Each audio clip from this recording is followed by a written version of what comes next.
This week, Together America is mourning the loss of President George H.W. Bush. One of the most significant legislative accomplishments of his time in office was the Americans with Disabilities Act. And, you know, we still have a lot of that today that we look at. Joining us this morning to talk about it, Dana Barton. She is director of the Rocky Mountain ADA Center in Colorado Springs. Thanks for joining us. Great to have you here. Yeah, thanks for having me. You flew in from North Dakota. You've been all over the place. I've been all over, yes. It's been a long week. Your center, you know, ranges a lot of the West, and you deal with these ADA issues in a lot of places. Yeah, right? yeah, we have 6 states. Wow, yeah, that was a big job. So President Bush signed the Americans with Disabilities Act into law back in 1990. It was really a landmark piece of legislation, not easy to get passed. Absolutely. So let's talk about the changes that have come about because of it, Dana.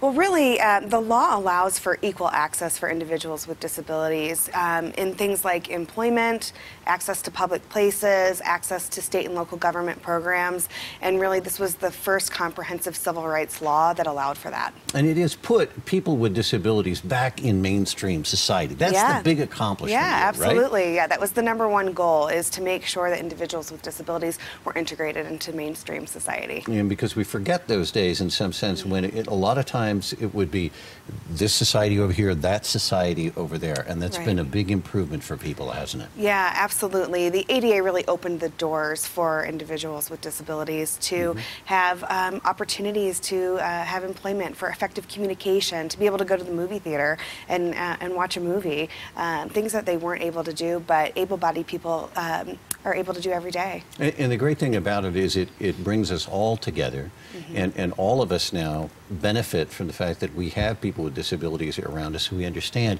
The bill faced a lot of opposition initially. Talk about that.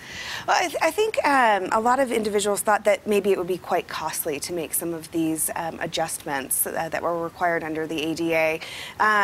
But what we have found is, first of all, it's the right thing to do. It's great for employers and for business owners to be welcoming to people of diverse backgrounds.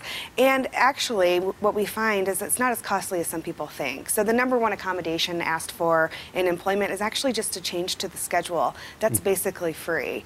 And people with disabilities have about $400 billion globally to spend with their discretionary income, and so making businesses and public access available to individuals with disabilities really helps the bottom line of everyone.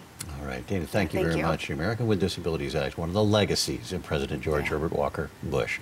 We appreciate it very much. Thanks for coming in this morning. The ADA is a key part of President Bush's domestic legacy. Now, we're going to be thinking about that and, of course, thinking about our former president today. His services are held in Houston, Texas. We do expect to have live special coverage here on CBS 4 starting at about 8:30 this morning. Thank you both for talking about that important issue this morning.